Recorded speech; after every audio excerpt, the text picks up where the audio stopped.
Voilà, voilà.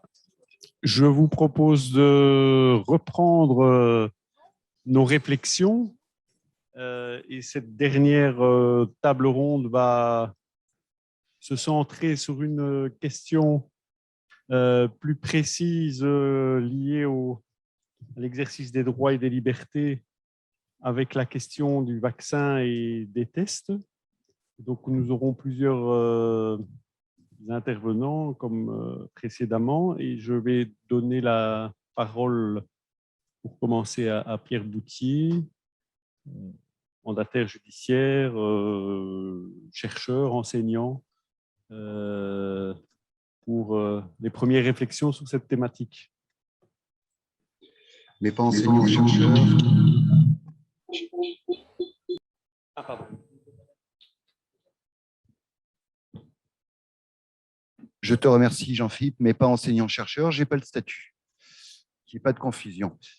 Du coup, Benoît m'a demandé d'intervenir à ce symposium parce que j'ai eu l'occasion, en début d'année 2021, de faire un courrier pour l'usage des mandataires judiciaires à protection des majeurs pour remettre du cadre et expliquer aux professionnels de soins et du social quel était l'état du droit par rapport au consentement et à l'information de tout patient en mesure de protection et son consentement à tout acte médical, donc acte de prévention, de traitement ou palliatif. Donc ce courrier, il était fait pour un collectif de mandataires, on l'a largement diffusé. Et donc, je vais vous parler, je vais un peu vous exposer pourquoi ce courrier, et quelle était sa fonction et comment il pouvait servir. Déjà, je vais, comme Paul finalement n'est pas à cette table ronde, je vais juste vous proposer un mini cadrage légal où on en est depuis l'ordonnance du 11 mars 2020 du droit de la santé des personnes en curatelle ou en tutelle. Très brièvement, le consentement du patient et son information à lui, avant tout, qu'il soit en curatelle et tutelle, est une priorité absolue. C'est-à-dire que pour une personne protégée, ça se passe comme pour n'importe quel patient. Ça, c'est la règle de base. En curatelle ou en tutelle en règle générale, si la personne n'est pas tout à fait en état ou a besoin d'être secondée, alors son curateur ou son tuteur peut être mis dans la boucle, c'est-à-dire recevoir la même information médicale et intervenir à ses côtés si nécessaire. Mais c'est toujours très proportionné, c'est subsidiaire au consentement seul du patient. C'est-à-dire que si le patient dit oui et qu'il n'y a aucun doute sur sa capacité à dire oui, il n'y a aucune raison que quiconque d'autre se mêle de son information et de son consentement au traitement médical ou aux soins. En dernier recours, si la personne est absolument, si vous me passez l'expression, hors d'état de nuire, c'est-à-dire qu'elle est dans son monde, elle est incapable de comprendre et incapable de s'exprimer, en dernier recours, uniquement en tutelle et uniquement en tutelle à la personne, si le juge a prévu dans le jugement une représentation pour les décisions personnelles, alors le tuteur peut autoriser un soin. Mais ça doit être donc dans un nombre extrêmement minimal de cas. Voilà pour le cadrage juridique de base.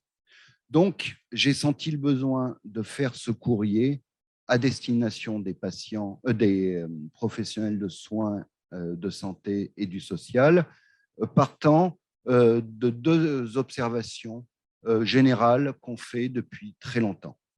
Premièrement, que la parole des personnes vulnérables en général, en situation de vulnérabilité, et qui plus est si elle est en curatelle ou en tutelle, est socialement disqualifiée.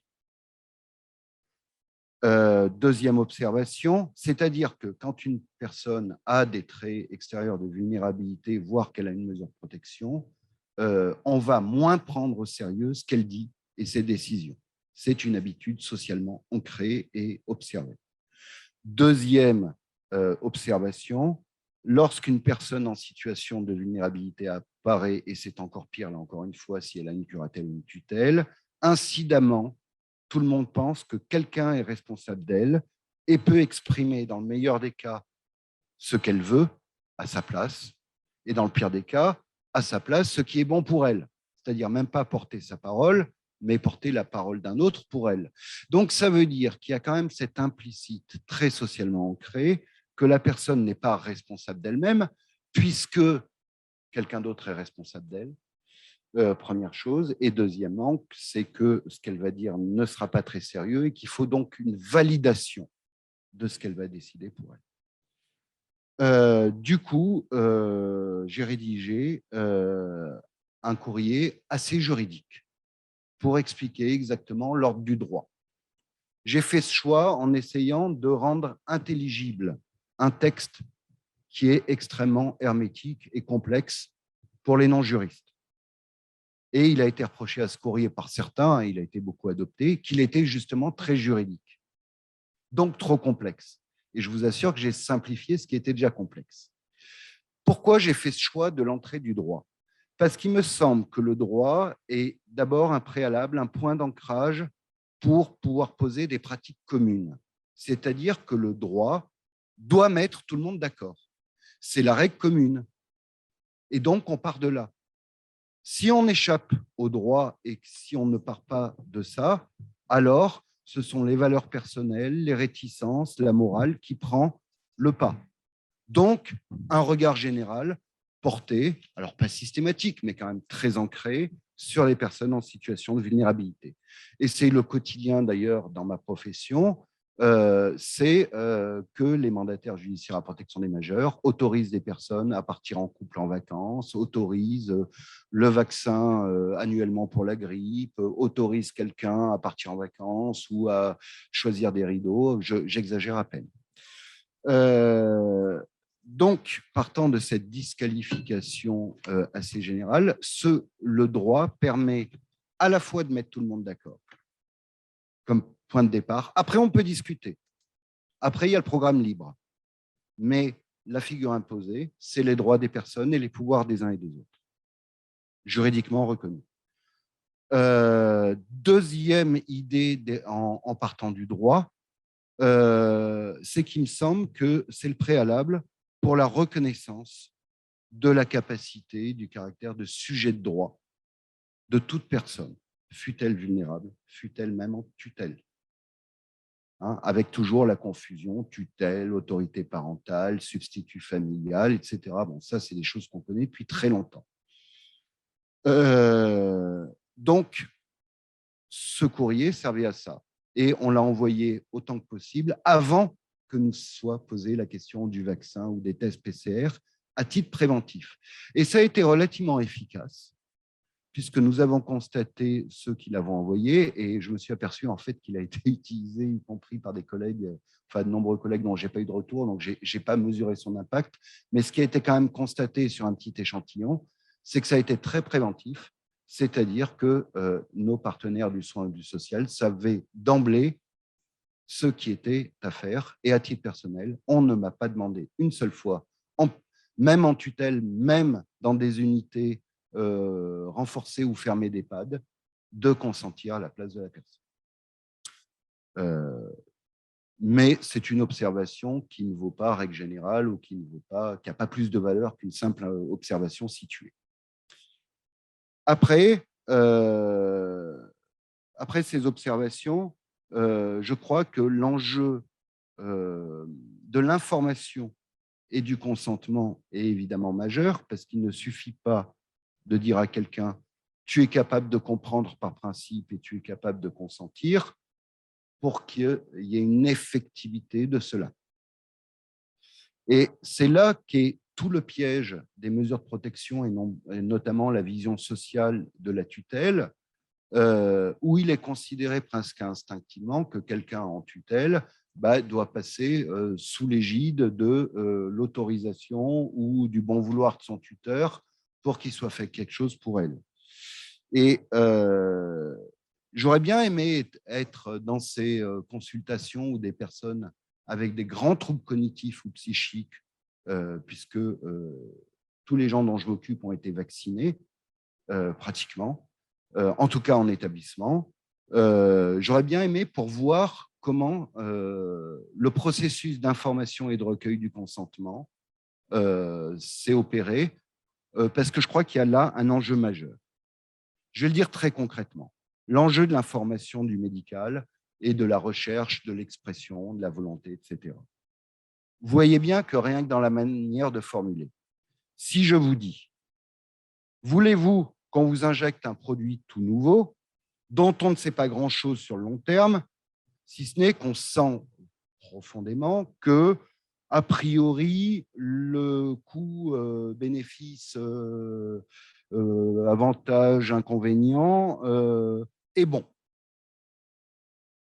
Si je vous dis à l'inverse, voulez-vous prendre le risque d'une très forte fièvre avec risque de détresse respiratoire entraînant l'impression de crever d'asphyxie, voire de vous retrouver dans le coma, y compris médical, vous voyez bien que la réponse derrière ne sera pas la même.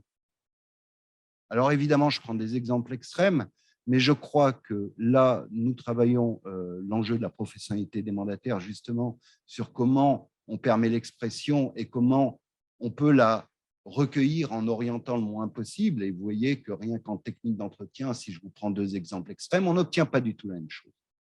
Donc là, c'est vrai que je pense qu'il y a un champ vraiment à explorer, mais en recueillant beaucoup d'éléments de la part du réseau professionnel, effectivement, l'envoi de demandes d'autorisation de vaccins, voire de tests PCR, là encore, il faut voir ce que ça veut dire d'autoriser le test PCR pour autrui. Ça veut dire que j'autorise de ma seule autorité, qui est complètement fictive, parce qu'en droit, elle n'existe pas, le fait que quelqu'un se fasse enfoncer une sorte de coton-tige géant dans les naseaux avec fouilles assez profondes et tout ce qu'on a connu. Enfin, moi, j'en ai eu une quinzaine, je peux en parler, on s'habitue, mais c'est désagréable. Comment je peux dire que quelqu'un d'autre doit recevoir dans son corps une intrusion désagréable, même si elle est nécessaire, qu'elle est préventive et qu'elle est tout à fait utile à plein de niveaux, pour soi-même et pour les autres. Je ne vais pas dépasser les 10 minutes, j'y suis peut-être, donc je vais essayer de conclure. Il y a quelque chose aussi que j'ai essayé avec d'autres collègues de beaucoup diffuser au niveau de la notion de consentement. Et je me suis aussi inspiré beaucoup des travaux de Fabrice ici présent, Fabrice Xil, hein, qui a beaucoup travaillé sur les troubles cognitifs, mais je peux trouver, par rapport à des personnes qui ont des troubles psychiques très forts, enfin, quelqu'un qui est dans une crise de dépression extrêmement forte, qui est complètement atone, ou qui, au contraire, est en crise de toute puissance, ou qui a perdu complètement le sens des réalités, ça pose des difficultés, évidemment, pour comprendre une information à peu près objectivée et comprendre de cette information, la traduire en acte et en décision pour soi-même, de manière évidente. Donc, tout ça pour vous dire que sur le champ du handicap psychique, je retrouve tout à fait les réflexions de Fabrice. Et on a essayé de diffuser, c'est ce que je mets en conclusion de mon courrier, justement, que je peux vous diffuser, il n'y a pas de souci. Je ne dis pas que c'est la fin de l'histoire, mais bon, au moins, il a le mérite d'exister. Mais je n'aurais pas la prétention de dire que c'est le seul outil qui existe en la matière, surtout pas. Mais c'est l'idée de rappeler quand même à tous les professionnels que le consentement n'est pas forcément quelque chose, comme on pourrait le croire en droit, d'immaculé, de constant, que le consentement, c'est quelque chose de permanent, d'absolument clair et limpide, y compris pour nous-mêmes, tous ici présents. Le consentement chez quelqu'un atteint de troubles majeurs, ce n'est pas forcément se souvenir de ce qui a été dit 20 minutes avant ou 2 jours avant. Par contre, si on explique la même chose à la même personne à 2 jours d'intervalle, il peut délivrer un consentement de l'instant. Mais si ce consentement de l'instant est réitéré, même si cette personne a oublié ce qui s'est dit 2 jours avant, a oublié le contexte qu'il faut lui réexpliquer, il me semble que cette constance d'un consentement de l'instant a une vraie valeur et qu'il faut en faire quelque chose et sortir de cette illusion que pour être prise au sérieux, une personne doit dire toujours la même chose et être absolument alignée sur un avis général, permanent, avec un discernement quasi immaculé et sans aucun doute sur sa capacité à réfléchir pour lui-même. Il y a quand même, quand quelqu'un exprime quelque chose, il y a quand même de lui-même profond qui s'exprime et disqualifié de manière permanente sous prétexte que la personne ne sait pas bien où elle est, ce qu'elle peut en dire, pour moi est très problématique et c'est quand même ce qu'on observe. Pour conclure, quand même, pour ne pas faire croire que les médecins ou les travailleurs sociaux ou les directeurs de structures sont des grands méchants, je voudrais quand même recontextualiser parce que ce n'est pas du tout ce qui doit sortir de mes propos.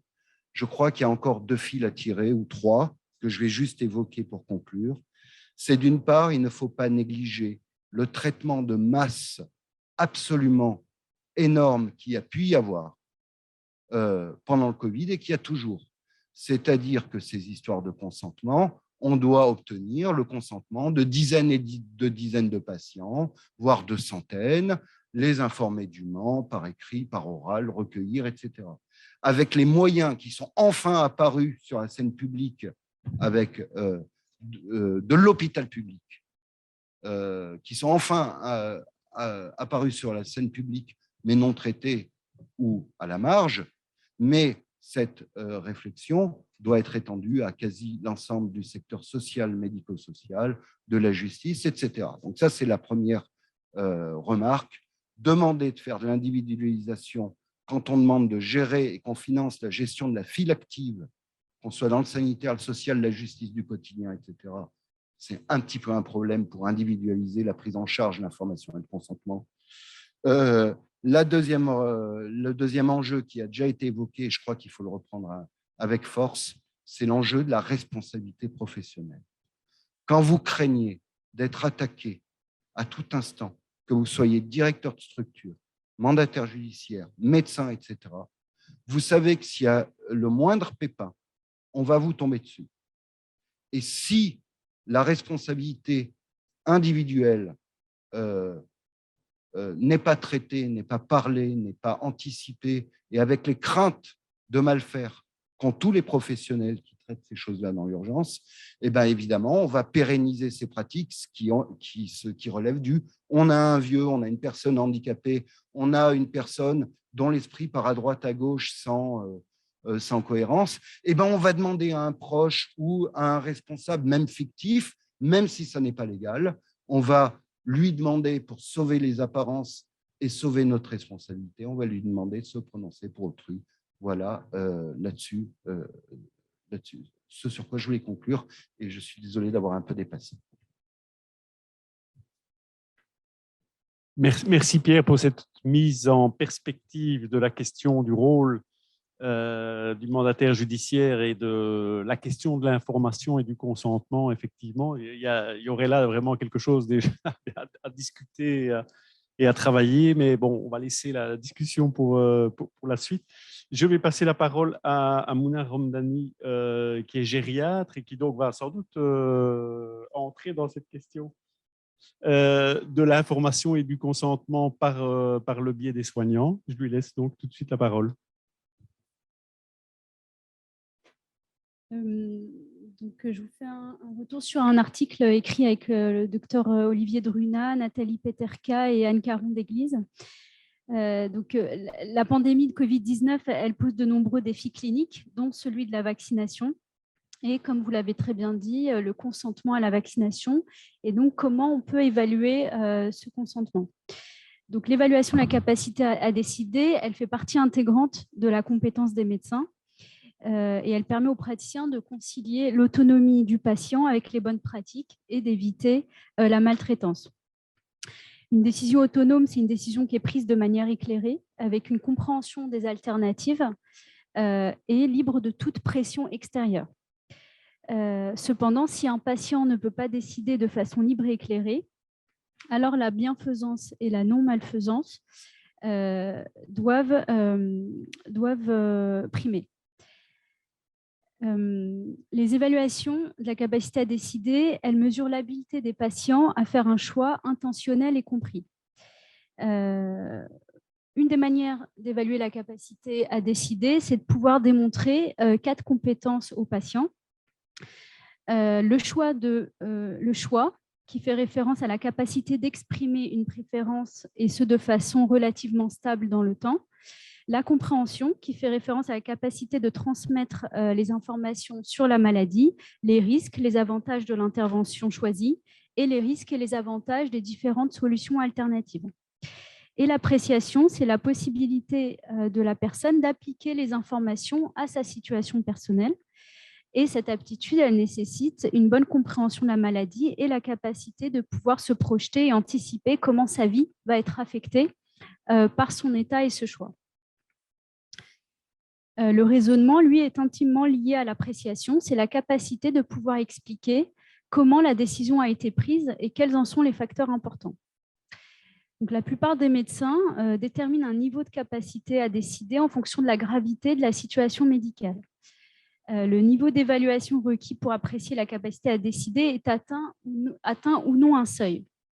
Donc, la gravité de la situation, elle est basée sur l'analyse bénéfice-risque. Donc, si on considère 2 traitements d'égal bénéfice, l'un peut avoir un minimum d'effets secondaires, tandis que l'autre peut avoir des effets importants. Et donc, accepter le premier traitement ne nécessite pas, ça demande moins d'engagement et de compréhension qu'accepter le second qui peut avoir des effets secondaires potentiellement graves. Et donc, ça nécessite un seuil de capacité qui est plus bas. Donc, l'établissement de ce seuil aide le médecin habituellement à déterminer dans quelle mesure les réponses du patient doivent être robustes vis-à-vis de la capacité décisionnelle. Alors, concernant la vaccination à la COVID-19, plusieurs caractéristiques impactent l'évaluation de la capacité à décider d'être vacciné ou pas. Alors, le SARS-CoV-2, c'est un virus à ARN. Donc, sa réplication n'est pas classique et il est proposé plusieurs types de vaccins aux patients. Les objectifs du vaccin, ils sont divers. Diminuer les formes graves, diminuer les complications, voire ne pas avoir la maladie. Et puis, empêcher les hospitalisations. Les personnes les plus âgées, elles sont peu représentées dans les études qui ont été faites concernant la vaccination, alors qu'elles sont définies comme prioritaires à la vaccination. Ces vaccins ont été très rapidement mis sur le marché avec une pharmacovigilance qui était très restreinte initialement. Et puis, reste une incertitude sur les complications au long cours. Par ailleurs, comme ça a été beaucoup dit, la vaccination, elle a fait appel à de nouvelles technologies. Et ces virus, même si ces virus ARN font l'objet d'études de vaccination depuis une dizaine d'années. Mais seuls les scientifiques qui travaillent et qui connaissent le sujet le savent. Et donc, la crainte d'accidents génétiques a été très grande. Les laboratoires capables de s'armer pour étudier de tels vaccins sont de grosses entreprises qui sont plus connues dans l'imaginaire de la population, qui sont plus reconnues pour leur business model que pour leur philanthropie. Et donc, les enjeux financiers sont également énormes. L'élaboration des vaccins, elle a été très rapide et leur mise sur le marché, ils ont été mis sur le marché sans qu'a pu être pris le temps de constater les effets secondaires tardifs. Par ailleurs, pour certains vaccins, les données des essais sont encore en cours de publication. Et puis, les résultats ne sont pas exprimés de la même façon entre tous les vaccins. Et puis, il faut savoir lire un article scientifique, pharmacologique, pour pouvoir se faire soi-même sa propre opinion concernant ces résultats. Pour certains vaccins, il y a eu des cas d'allergie grave qui ont été signalés dès le début de la campagne vaccinale. Et on peut aussi montrer que les détracteurs de la vaccination sont plus médiatisés que ses promoteurs. Il y a eu beaucoup d'incertitudes donc, sur l'efficacité, la durée de la protection, les effets au long cours. Donc, toutes ces incertitudes ont nuit à la capacité du médecin à pouvoir estimer avec précision les risques et les avantages pour chaque patient au moment des choix optionnels de traitement. À mesure que la compréhension sur la vaccination s'améliore, ces incertitudes diminuent. Donc, toutes ces informations et contre-informations sur la Covid ont fleuri dans un climat général de défiance vis-à-vis des médias et du pouvoir. Les personnes qui adhèrent aux fausses informations ne peuvent pas répondre aux critères de compréhension, d'appréciation et de raisonnement. Une personne qui s'écarterait des preuves médicales bien établies manquerait ainsi, techniquement parlant, de compréhension. Mais s'ajoute à ce climat de difficulté la difficulté, voire l'impossibilité parfois de corriger ces malentendus dans un contexte de division des croyances sociétales, du temps contraint lié à cette prise de décision et d'urgence dans laquelle doivent s'opérer les évaluations de la capacité à décider pour le clinicien. Pourtant, il reste problématique de déclarer inapte une personne qui comprend, apprécie et raisonne depuis une opinion largement partagée et relativement fixe dans le temps, surtout quand il n'y a objectivement pas de troubles psychiatriques ni neurocognitifs. La capacité mentale, elle n'est pas requise pour décider. En pratique, c'est l'incapacité psychiatrique et ou cognitive qui peut occasionner une incapacité juridique. Dans le cas d'un patient fragile qui refuse la vaccination, le seuil de décision est automatiquement plus élevé car le risque sociétal est élevé. Cependant, si le risque individuel du patient qui refuse la vaccination dépend de son âge, de ses comorbidités, de son état de santé habituel, cela d'autant plus que s'il est très âgé, il ne bénéficiera pas d'un traitement intensif. Donc, le risque collectif dépend de son lieu de vie et de son système de soins. Un patient qui refuse la vaccination doit avoir une bonne capacité de compréhension, d'appréciation et de raisonnement en fonction des 4 critères cités tout à l'heure. Donc, déjà, il faut qu'il exprime son choix. Il ne veut pas être vacciné contre la Covid-19. Il doit exprimer sa compréhension des informations qui lui ont été délivrées, la nature contagieuse de la maladie et sa transmission, les risques de la maladie, l'intérêt de la vaccination et les personnes les plus à risque vis-à-vis de la Covid-19. Il doit démontrer la façon dont il apprécie la situation et ses conséquences sur lui-même, c'est-à-dire reconnaître être à risque d'avoir le virus et d'infecter les autres, évaluer correctement les symptômes et son état de santé et pouvoir décrire précisément les mesures d'isolement en cas de contamination. Et puis, le patient doit être en mesure d'expliquer son refus et la façon dont il peut atténuer ses risques. Donc, pour les personnes qui ne satisfont pas à ce seuil de décision, il est important de comprendre pourquoi. Si le patient a des troubles psychiatriques, cela n'impacte pas seulement sa capacité de décision, mais aussi sa prise en soin. Et donc, si c'est à cause de troubles cognitifs, une prise en charge médicale doit être initiée. Si la personne elle est sous le seuil de capacité, mais sans trouble mental ni neurocognitif, plusieurs options sont possibles. La première, elle est de savoir si le patient accepte une autre décision pour un compromis futur. Une approche sans préjugés ni conflit qui vise à clarifier davantage le point de vue du patient et à identifier des objectifs communs. Ça peut être la clé pour un compromis. Et l'entourage du patient peut évidemment être aidant. Pour les patients ayant des troubles cognitifs, selon les établissements, entre 40 et 60% des résidents des maisons de retraite ne sont pas en mesure de prendre eux-mêmes les décisions importantes qui les concernent en raison de la maladie d'Alzheimer et de troubles apparentés. Ils ne bénéficient pas tous d'une mesure de protection juridique. Il est important de souligner que ce n'est pas parce qu'on a des troubles neurocognitifs qu'on n'est pas en capacité de décider. La maladie d'Alzheimer, elle est chronique. Les troubles neurocognitifs s'installent progressivement et en fonction de la nature des choix et des enjeux, des valeurs de la personne et de la balance émotionnelle de la décision, la capacité à décider, elle est variable d'un individu à l'autre. Elle ne l'est pas en revanche forcément entre les différents stades de la maladie. Donc, il n'y a pas de corrélation entre le stade, la sévérité de la maladie et la capacité à décider. Donc, déterminer si une personne est apte à consentir à être vaccinée contre la Covid-19 nécessite de l'interroger précisément sur cette question-là et non pas de conclure par déduction par rapport à ces troubles neurocognitifs. Un des devoirs des professionnels de santé est d'adapter l'information délivrée aux patients à ses facultés de compréhension et de consentement, de façon à ce qu'il puisse consentir de façon personnelle s'il est en état de le faire. Ce n'est que subsidiairement que les personnes chargées de sa protection peuvent être amenées à consentir à sa place.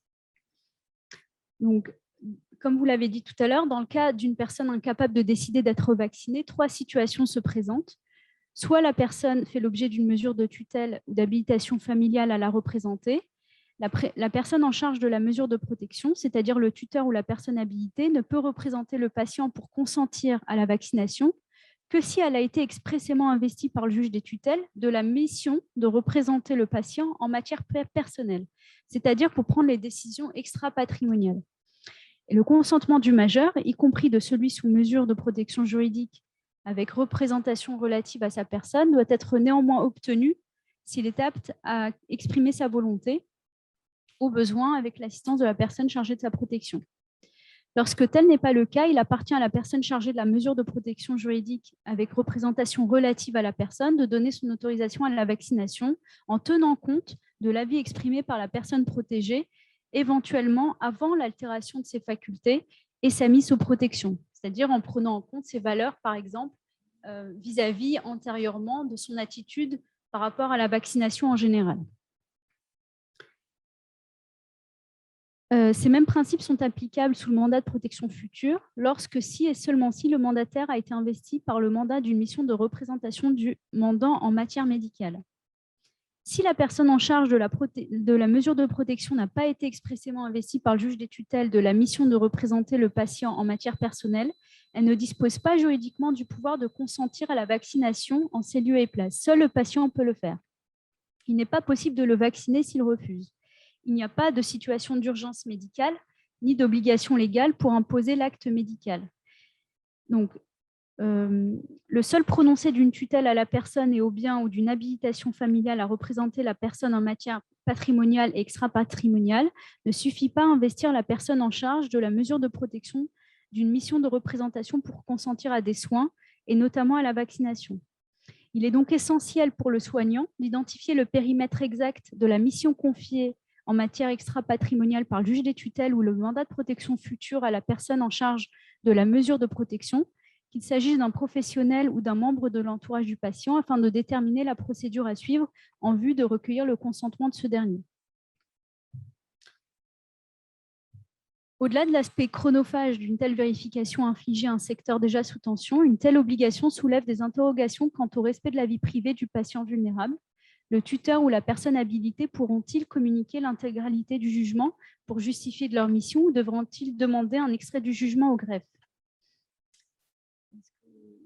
Oui, c'est déjà... Ouais, je vais conclure. Donc, en l'état actuel du droit français, la vaccination contre la Covid-19 ne peut pas être imposée. Elle nécessite donc une information objective et loyale de tous les individus, y compris des médecins prescripteurs. Toutes les personnes doivent pouvoir exprimer leur volonté d'être ou non vaccinées, respectées dans leur choix, y compris si elles présentent des troubles intellectuels. Bon,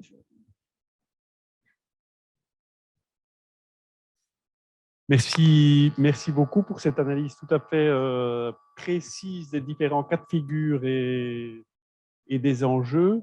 Je propose peut-être qu'on traverse l'océan et qu'on voit ce qu'il en est du côté du Québec avec Naïma Chikok qui travaille auprès du curateur public au Québec et qui... Est-ce qu'elle nous entend? Est-ce qu'elle...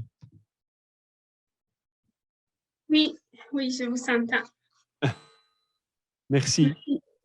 Merci pour l'invitation. Merci aux organisateurs de la conférence. Bon, j'étais appelée à participer pour parler un petit peu de la situation du consentement au vaccin au Québec.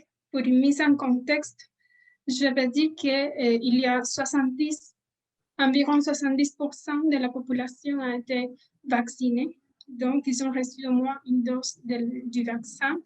La campagne est en avance. Il n'y a pas de décision ni au niveau du gouvernement, ni au niveau de la jurisprudence concernant une vaccination obligatoire contre la COVID-19. Vu que c'est une notion vraiment trop récente, ce sujet n'a pas été développé non plus par la doctrine, en tout cas juridiquement parlant.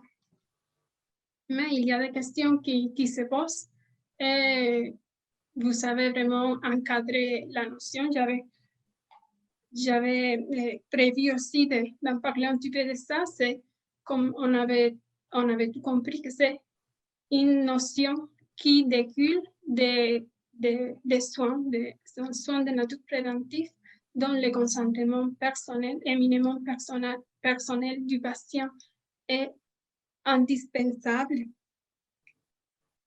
Et cela doit être assujetti aux mêmes règles que tout soin.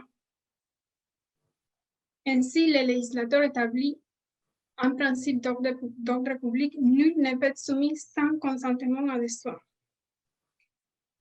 Donc, on a vu tous, l'équation est simple: sans consentement, il n'y a pas de vaccin.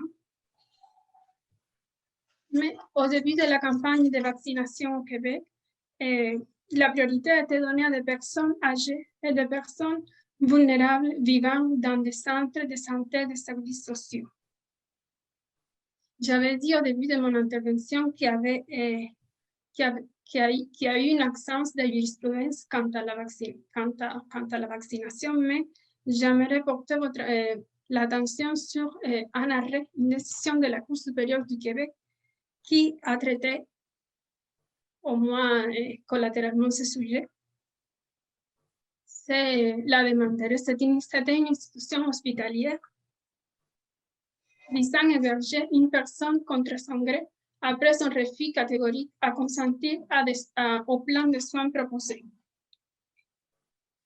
Or, le tribunal a adopté une position vraiment particulière parce qu'il est allé au-delà de la prétention du demandeur qui visait la garde en établissement forcé pour statuer aussi quant à la vaccination de cette personne, de cette madame. Ainsi, il a ordonné que la madame puisse se faire vacciner afin de sauvegarder ses droits et de ne pas perdre les privilèges en tant que personne âgée et personne vulnérable. Or, il est au moins surprenant de la lecture du jugement que dans aucun cas, le juge n'a pris en compte l'exigence légale de recueillir le consentement de la personne au préalable. Donc, dans les conclusions du jugement, le juge a déclaré que la personne était inapte à consentir à des soins requis par l'état de santé. Il a ordonné en plus l'autorisation à l'hôpital d'utiliser tous les moyens nécessaires pour exécuter le jugement, y compris l'ordonnance de se faire vacciner. Donc, il a autorisé l'hôpital à pouvoir utiliser des moyens comme les agents de la paix, les services ambulanciers, etc., pour transporter la personne, même contre son consentement. Alors, il faisait référence dans son jugement à que la madame puisse se faire vacciner afin de sauvegarder ses droits. Mais je me demande de quel droit parlait le juge. Est-ce que j'imagine que c'est le droit à la santé publique, qu'on a tous un droit, bien sûr, à avoir accès aux soins, à avoir accès aux vaccins, que j'espère que ça a été bénéfique pour tout le monde, je l'espère au moins. Mais qu'est-ce que c'est du droit à la liberté individuelle et au droit à l'intégrité personnelle, qui sont aussi des droits fondamentaux reconnus par la Charte canadienne et la Charte québécoise? Donc, on se questionne où est rendu le principe légal du consentement aux soins, l'exigence. Il est exigé que la personne, même comme nous sommes héritiers de la France, nous avons aussi la obligatoriété de chercher, même si la personne est sous mesure de protection, de chercher l'aptitude résiduelle ou l'autonomie décisionnelle de la personne. Et une fois que l'aptitude a été constatée de façon ponctuelle, comme l'a dit tout à l'heure, un consentement précis, à ce soin précis exactement, c'est après ça qu'un consentement substitué est envisageable. Donc, c'est vrai que l'aptitude se présume, c'est vrai qu'on le répète, on le répétera jamais assez, mais cependant, dans cette jurisprudence particulière, le juge n'a pas pris en compte ce principe reconnu par la législation. Merci. C'est un décision que je voulais partager avec vous. C'est vraiment une question à développer, à travailler, mais c'est quand même intéressant. Merci beaucoup pour cet exposé et le commentaire de cette décision qui semble traduire que le Covid a donné des ailes à certains, en tout cas, si je puis dire. Je propose peut-être qu'on revienne de ce côté-ci, alors, de l'océan, et peut-être entendre Dagmar Brosset sur... alors, je ne sais pas si c'est la situation en Allemagne ou une approche plus particulière de la question qu'elle souhaite nous partager. Oui, merci beaucoup. Salut à toutes et à tous. Je suis à Cologne. Je suis un peu triste de ne pas être ensemble avec vous à Lyon, mais quand même, c'est très bien qu'on peut faire ça en ligne. Ouais, merci. Je vais parler de la capacité à consentir au vaccin en Allemagne et aussi un peu de problèmes et des difficultés sur cette question. D'abord, je voudrais dire qu'en Allemagne, la tutelle a été abolie depuis presque 30 ans et on a la mesure de l'accompagnement judiciaire qui n'a pas la conséquence que la personne concernée est incapable de prendre une décision ou de consentir dans une mesure médicale. C'est la loi. Moi, je suis juriste, alors je vais vous donner une perspective de droit et de carte juridique sur cette thématique. Alors, dans la réalité, aussi en Allemagne, aussi après 30 ans de cette loi, il y a encore beaucoup de personnes, notamment dans le secteur médical et de soins, qui n'ont pas le savoir du cadre juridique sur la question de capacité à consentir. Alors, comme concernant beaucoup de difficultés aussi sur cette question, la pandémie est un peu comme un loup. Et c'était la raison pourquoi le BVT, c'est une association interdisciplinaire en Allemagne, a publié un papier sur la question de capacité à consentir et avait fait beaucoup d'informations en ligne. Et voilà, et je vais vous présenter un peu le papier. Alors d'abord, la vaccination est une mesure médicale parmi les autres. Cette mesure est précédée d'un entretien explicatif et informatif entre les médecins et ou la patiente. Et on a beaucoup de matériel d'information en langage simple qui avait utilisé, il faut dire ça aussi. Voilà, le ou la patiente doit en général donner son consentement, même si elle est concernée par une mesure d'accompagnement judiciaire, comprenant le domaine médical. Et c'est aussi la même chose qu'on a un mandat de protection du futur qui utilisons vraiment très souvent en Allemagne. Voilà. Et seulement dans le cas où la personne est actuellement dans cette situation incapable de donner son consentement, elle est représentée par le mandataire judiciaire, mais qui a toujours prendre en compte la volonté de la personne concernée. Il n'y a pas une obligation à la vaccination et la pratique de vaccination par la contrainte est exclue dans la loi. Voilà, je vais être un peu plus en détail.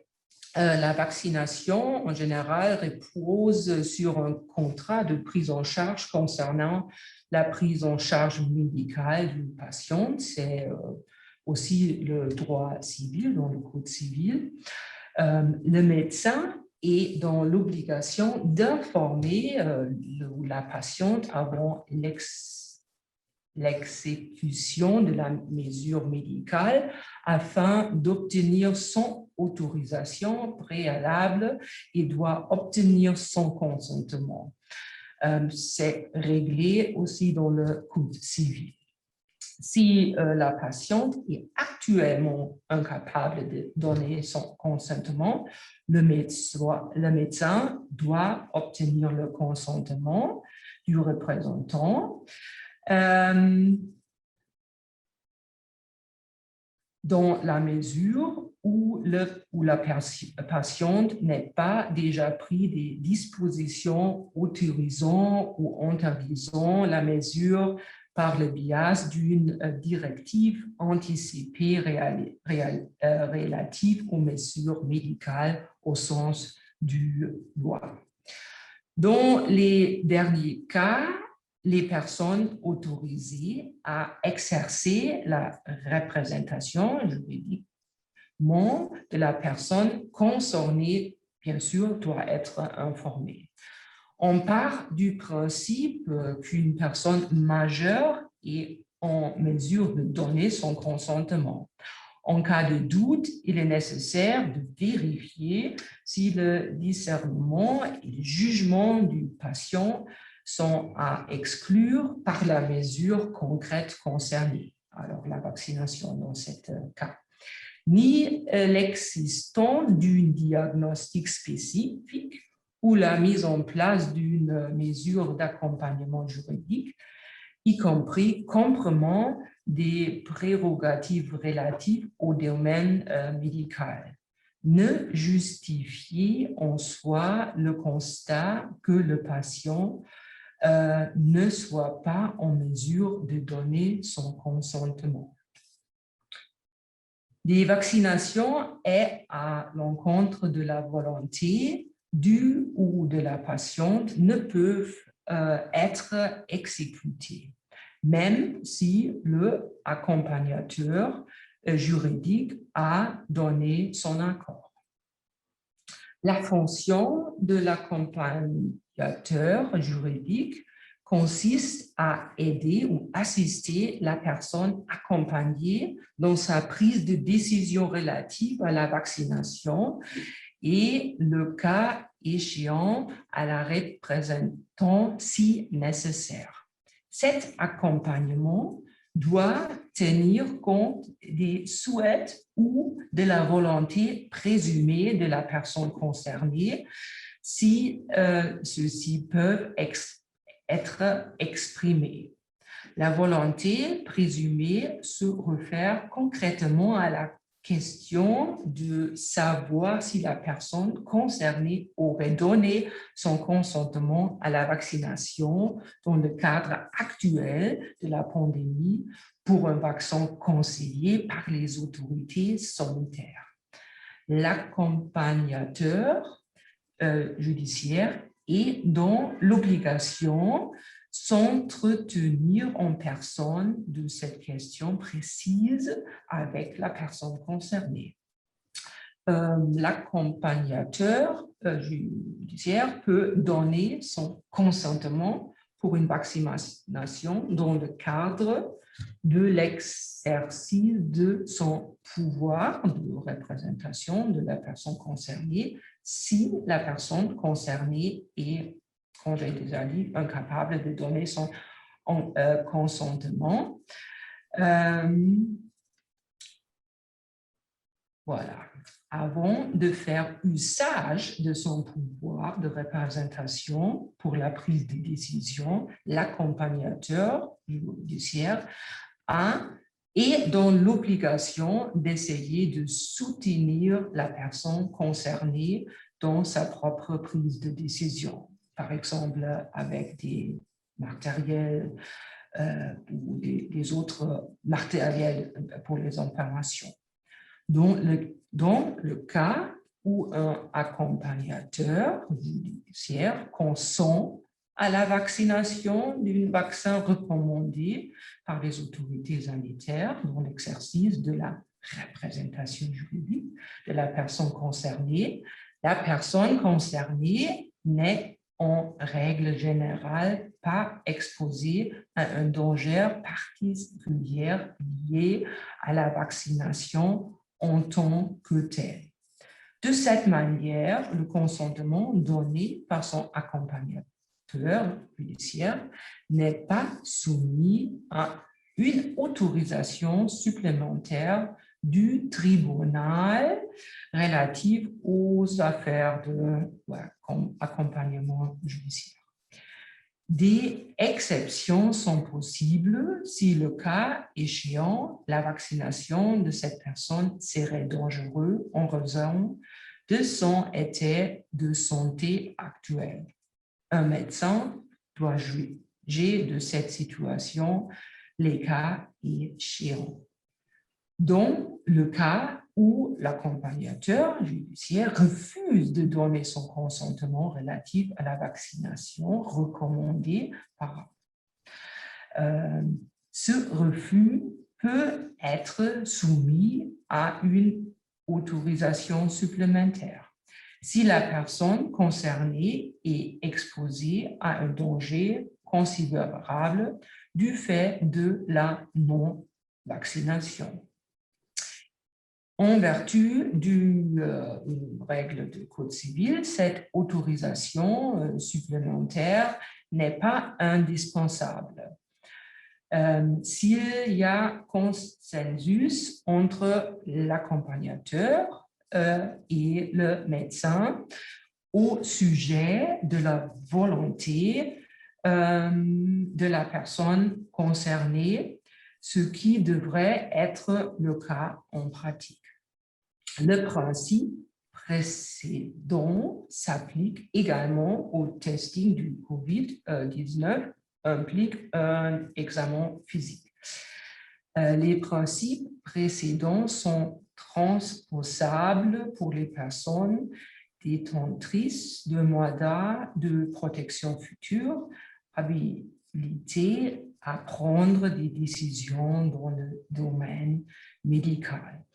Et en pratique, on a déjà quelques décisions par les tribunaux où, par exemple, on a eu l'application du mandataire d'avoir le consentement de la juge pour un consentement à la vaccine contre la volonté qui était, comment on dit, alors le juge n'a pas donné ce consentement. Alors ça c'est clair que la vaccination contre la volontaire, alors, la vaccination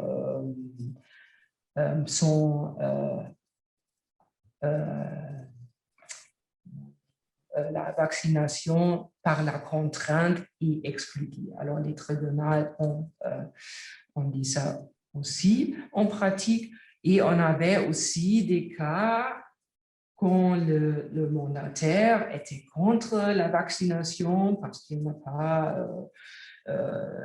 parce qu'il était contre tous les discussions en concernant la discussion COVID-19. On a eu aussi des décisions du tribunal où les mandataires ont été exclus de son mandat pour donner les personnes concernées l'accès d'avoir la possibilité d'être vaccinées. Voilà, c'est un peu la situation. Merci. Merci beaucoup. Je pense que à travers cette présentation, on voit aussi ce débat entre la protection de la santé et le droit à la prise de décision, l'accompagnement. Je propose donc qu'on passe à un dernier retour de l'autre côté de l'océan pour entendre Eileen Sachs de l'Université de Californie sur cette question. Je ne sais pas si Elle nous entend?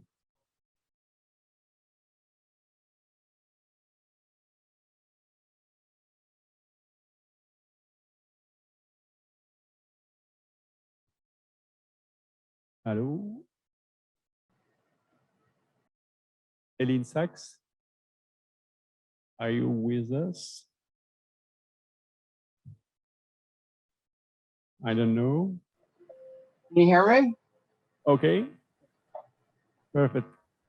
Thank you. Can you hear me? Yes, perfectly. Oh, you can hear. Excellent. Thank you so much. So I'm really honored and delighted to be part of this conversation. I think it's incredibly important. A little bit about myself. So I'm a distinguished mental health law professor, founder and faculty director of the Sachs Institute for Mental Health Law Policy and Ethics. And I'm someone with lived experience of schizophrenia. I basically was diagnosed some 45 years ago and given a great prognosis. Unfortunately, that hasn't turned out to be my life.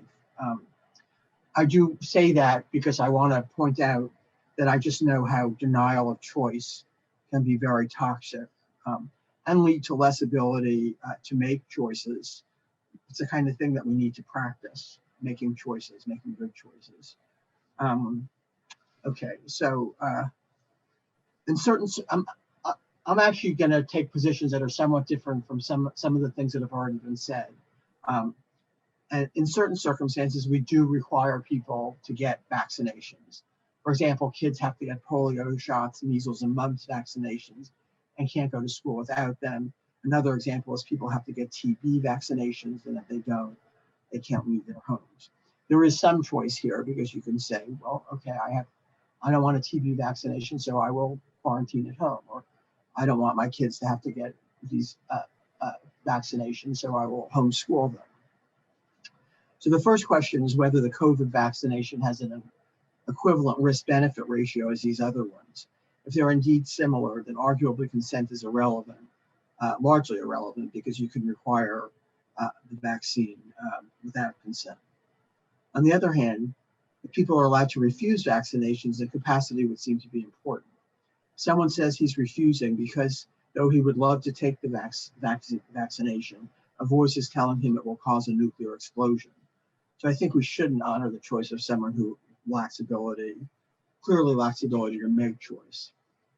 If the COVID vaccination has a less favorable risk-benefit ratio, then people probably would have to have capacity to consent too. What do capacity, consent, and refuse look like? There are different standards for capacity, but perhaps the gold standard is the MacArthur instruments. They require understanding, appreciating, reasoning, and evidencing a choice. In my own group, we understand the difference between understanding and appreciation differently from the MacArthur group. For them, understanding means understanding the general information about the choice, while appreciation means applying that information to one's own particular case. We believe that both of these require the same skill, understanding, comprehending, just applied to different issues. We view understanding and appreciating as involving different skills. Understanding means, quote, getting what you're told without necessarily believing it, while appreciating means forming more or less accurate beliefs about the information. In the context of the COVID vaccine, one would need to understand what the virus looks like, what the costs and benefits of the vaccination are, and then one would need to form beliefs about these that are more or less accurate. The beliefs don't need to be perfect, but they do need to involve patently false beliefs, do not involve patently false beliefs about the information. And then different ideas of capacity lead to different percentages of people being found incapable. So I think in MacArthur, on any one of those issues, 25%, bottom 25%, you're incapable. And on an instrument that I devised with collaborators on appreciation, only 12% were incompetent. One would also need to be able to reason decently about the information. For example, do consequential reasoning, probabilistic reasoning, and comparative reasoning. And of course, one would need to be able to evidence a choice. If you can't say what you want, we will have a hard time deciding if you're choosing this. Our second main question is capacity to consent to a COVID test. Again, the question is whether the government can require people to take this on public health grounds. If there's no test, it's difficult to identify who has a virus and difficult to interrupt transmission. As in some cases, we may allow people to refuse the test but require them to self-quarantine if they do. And this, of course, assumes that self-quarantine will prevent transmission. We would like to place this discussion in the concept of a relatively new product called supported decision-making and another called psychiatric advance directives. It was actually being a participant in a program, I think that Judy Klein put on. I first learned about CRPD and got the idea that it would be interesting and important to support, to study and implement supported decision-making.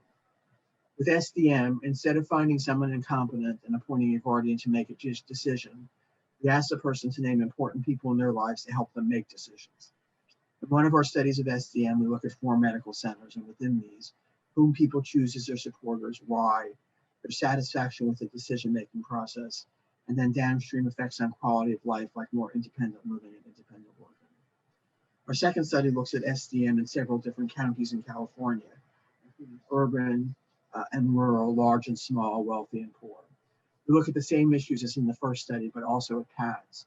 In one arm of this study, we asked people to choose from a long list 3 areas they would like help with writing PADS on. And in the second, we just assign them different areas. There are a number of different issues around PADS, such as how to alert people in a time of crisis that you have one. One possibility, for example, would be to have an armband that alerts persons that you have a PAD and where to find it. Kind of like the notation on your driver's license that you want to be an organ donor. Another issue is what to do if you change your mind. What if the facts change in a way that calls into question your initial decision? In the end, we want to best make decisions in this space and learn going forward the best way to proceed. Thank you.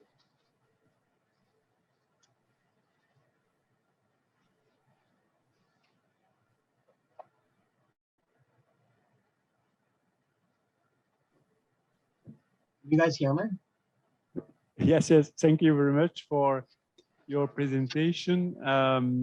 We can begin to discuss.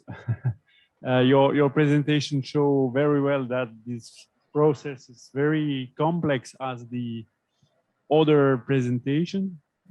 And in this case, the support seems something very important. Particularly in the COVID vaccination process. Yep. Voilà, je vous propose d'entamer la discussion après ces différentes présentations sur cette problématique bien particulière. Je ne sais pas, Jacques, tu souhaitais éventuellement dire quelque chose sur ce sujet? Oui.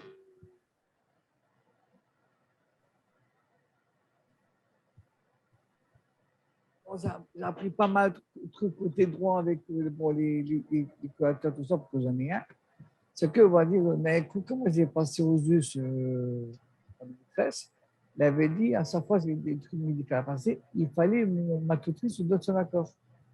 Et une fois, j'ai parlé à ma tutrice, tout ça, même à mon instituteur, il m'a dit non. Je n'ai pas compris pourquoi la tutrice a dit ça. Et à chaque fois, je passais les opérer ou quoi, bah, automatiquement, j'ai tout eu le droit sans demander son accord. J'ai dû parler au fort, donc moi j'ai parlé pour les 2 dernières fois que je suis fait opérer. J'étais pareil, moi, elle m'a dit non, elle dit, pourtant le juge avait dit c'est ça. Il fallait voir avec ma tutrice, tout ça, ça ne donnait pas.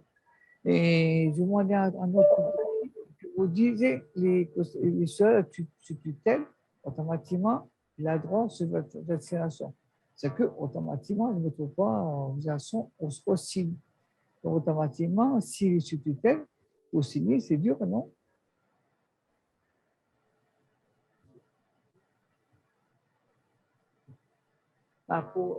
Automatiquement, les signatures, c'est les tuteurs et c'est les tutelles ici, d'accord? À part les curateurs, c'est nous aussi. Tous les papiers reçoivent, c'est nous aussi. Et je ne me trompe pas, après, j'ai le droit de faire des erreurs. Automatiquement, pourquoi, si un vaccin ou quoi, automatiquement, c'est la tutrice, le tutelle, le petit côté-là, non?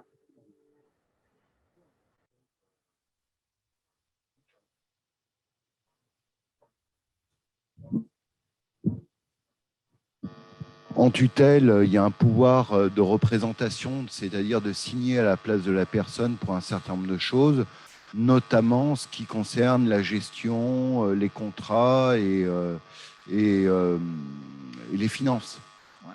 Mais pour le reste, et notamment ce qui est intime, a priori, c'est la personne en tutelle toujours. En tout cas, c'est la personne en tutelle en premier. Que ça soit pour du soin, pour un consentement à l'image, pour choisir son lieu de vie même, le tuteur ne peut jamais rien dire. Pour la liberté d'aller et venir, le tuteur ne peut jamais rien dire. La personne a le droit d'aller et venir. Pour autoriser quelqu'un à rentrer chez elle, c'est la personne en tutelle seule. Elle a le droit de refuser à son tuteur de lui refuser l'entrée. Et le tuteur doit respecter. Voilà. Parce que moi, je pensais qu'on était sur tutelle, on témoigne c'est la tutelle, dit tout pour la personne. Eh bien non, justement non. Et vous voyez, Jacques, c'est bien pour ça que j'insistais sur l'image qu'on s'en fait, ces habitudes sociales qui sont de considérer la personne en tutelle comme un enfant, mais encore un enfant en bas âge. Hein. Moi, j'ai une fille de bientôt 18 ans, elle a beau être mineure, je décide plus grand-chose à sa place. À la limite, je signe certains trucs pour elle, mais je lui demande son avis avant et je ne signerai jamais quelque chose sur lequel elle n'est pas d'accord. Et en tutelle, l'adulte a encore plus de pouvoir et pour lui-même. Ouais.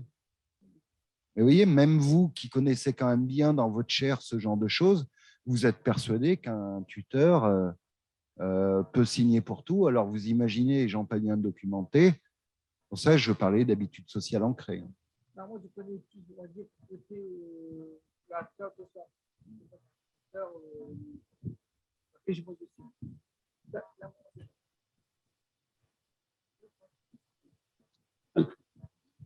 Non, simplement, moi j'avais éventuellement dans la prolongation une question. Est-ce que paradoxalement, par rapport à ce qu'on a dit sur le vaccin, enfin, cette question du vaccin, d'information et du consentement, on pourrait presque, malgré que je souscris tout à fait à ce que tu as redit ou reprécisé, on pourrait presque souhaiter que le tuteur, curateur ou accompagnant en tout cas intervienne ou puisse aider d'une certaine manière dans un processus dans lequel on a vu qu'il y avait autant de...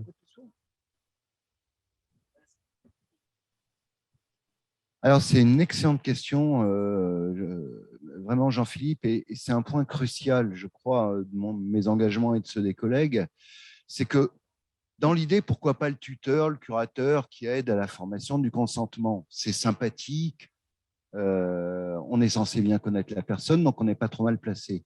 Mais il y a un effet pervers, et justement, c'est que du coup, comme cette idée se diffuse, que le curateur et le tuteur pourraient faire ça, eh bien, ça veut dire que la personne ne peut plus accéder au régime de droit commun comme tout le monde sans son tuteur ou son curateur. Parce que dans le droit de la santé, le médecin doit informer le patient, quel que soit son état. Il me semble que les médecins sont, peut-être pas les chirurgiens dentistes et encore, mais sont quand même bien placés pour connaître différents niveaux de discernement, de compréhension et différents niveaux d'information à apporter au patient. Et ce qui est grave, justement, c'est de considérer qu'une personne en mesure de protection n'aurait plus droit d'être reçue par son assistante sociale, n'aurait plus droit à une information médicale directe, parce qu'en curatelle, en tutelle. Donc, tu vois les effets pervers. Et justement, si nous, on souhaite permettre aux personnes en curatelle, en tutelle, d'accéder au droit commun, je vais pas faire toute l'après-midi, je vais laisser la parole, mais la formule que j'ai trouvée, et j'espère que ça vous permettra de bien comprendre ce que doit être la curatelle et la tutelle en droit, mais aussi en acte, c'est que la curatelle ou la tutelle permet à la personne d'avoir une activité juridique normale, des droits et des obligations exercées de manière à peu près normale, malgré ses problèmes de santé, et non pas d'être présent à tous les endroits de la vie de la personne. Et ça serait un effet qui rendrait la personne encore plus dans un affront droit. Donc, en gros, la curatelle et la tutelle, elle est là pour permettre à la personne d'accéder aux droits communs comme tout le monde, et donc avoir l'information de son médecin, de son banquier, etc.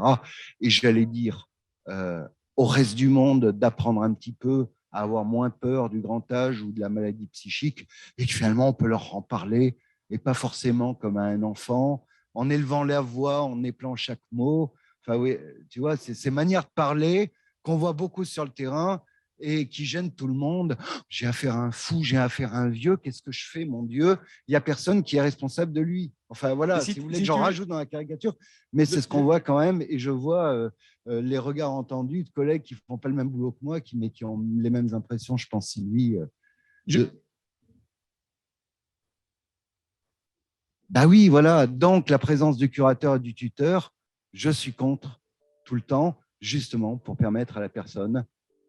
Juste un tout petit rebond, je suis tout à fait d'accord avec toi, mais le paradoxe du paradoxe, c'est que le droit commun de l'information en santé intègre éventuellement, pardon, la personne de confiance, c'est-à-dire parce que le processus semble plus complexe qu'il n'y paraît, des dispositifs qui alors ressembleraient quelque part peut-être tout en étant différents, hein, mais donc c'est ça qui m'a amené cette réflexion aussi, c'est-à-dire comment, à la limite, le paradoxe, c'est que la personne pourrait être desservie aussi par le fait qu'on se dise elle doit bénéficier du droit commun et de ce fait-là un peu laisser ou risquerait d'être laissée à elle-même. C'était ça un peu que j'avais... Le médecin a une compétence générale pour apporter de l'information médicale. Le banquier doit informer tout client et de manière adaptée. Après, rien n'empêche le tuteur ou le curateur, mais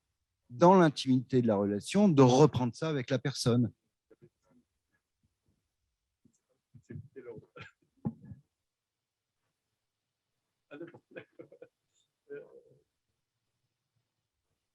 Moi, je voudrais juste faire une remarque parce que je me demande quand même, et c'est une chose, je me demande si ça se retrouve dans la pratique, s'il n'y a pas quand même un double standard dans l'appréciation du consentement à la vaccination entre une personne qui va consentir au vaccin et on ne va pas trop aller rechercher quand même sa capacité de discernement. Et par contre, quand la personne va refuser la vaccination, et ben là, on va s'interroger sur sa capacité de discernement et éventuellement avoir recours au mandataire judiciaire. Et je pense que c'est peut-être quelque chose qui apparaissait dans votre intervention. On exige quand même de la personne qui refuse du vaccin un standard de preuve qu'elle est capable de prendre cette décision qui est extrêmement élevé. On ne va pas exiger de la personne qui accepte le vaccin, alors que pourtant, juridiquement, l'action de consentir et l'action de ne pas consentir, c'est exactement le même acte juridique.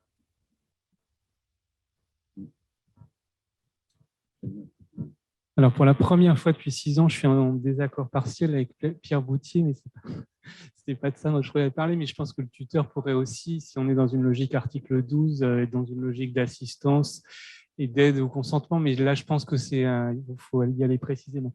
Comme on est sur l'appréciation de la capacité à consentir, et que Mouna notamment a fait un exposé très très détaillé là-dessus. Lynn Sachs a rappelé aussi qu'il y a différents standards de la compétence.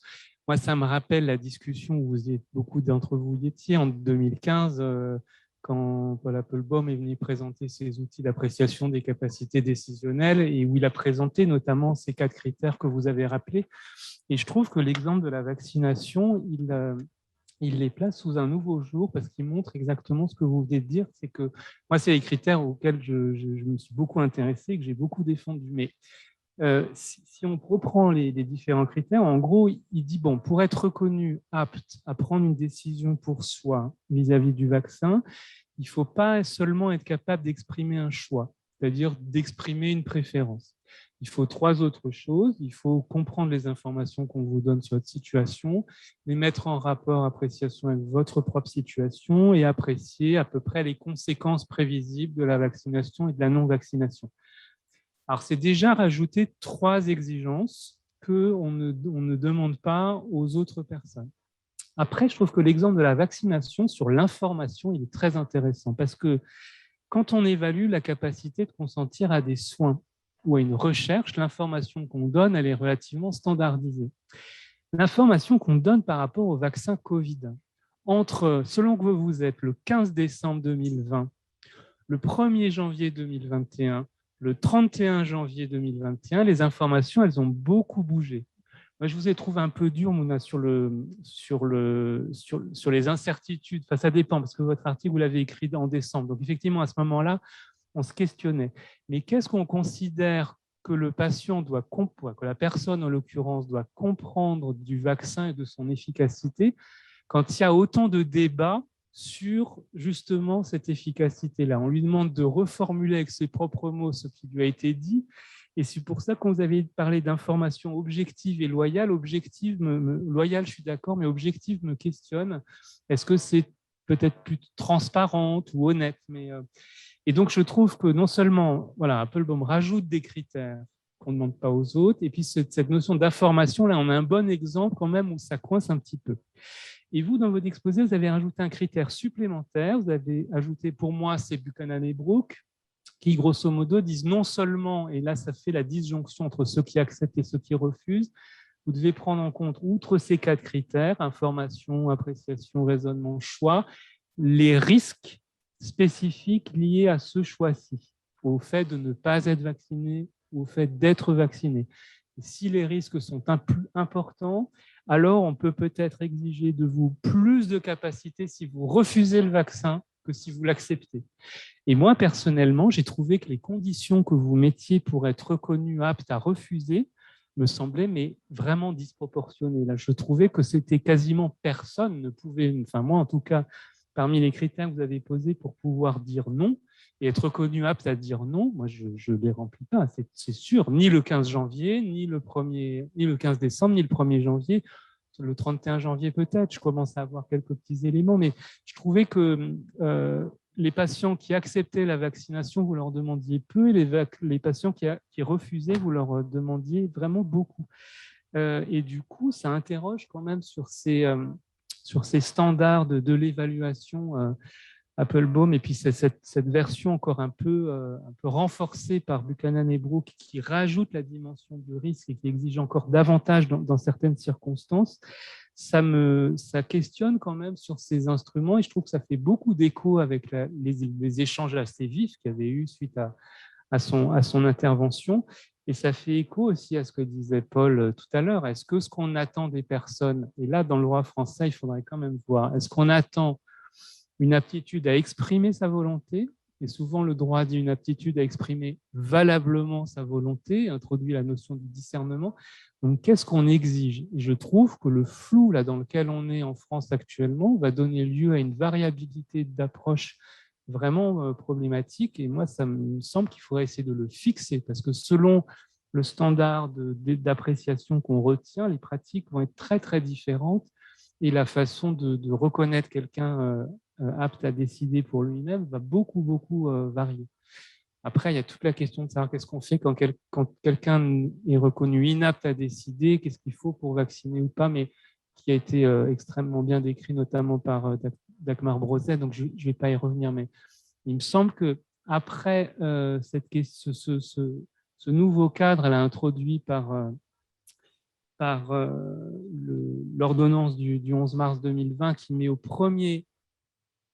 comme premier critère, est-ce que la personne a la capacité d'exprimer sa volonté ou a le discernement requis, il faut qu'on se précise ces critères, parce que sinon, il y a un risque d'arbitraire majeur, me semble-t-il. Peut-être que c'est toi qui as raison, hein. Je ne sais pas quel standard décisionnel on va choisir, mais selon celui qu'on choisit, les pratiques légitimes ne vont pas du tout être les mêmes.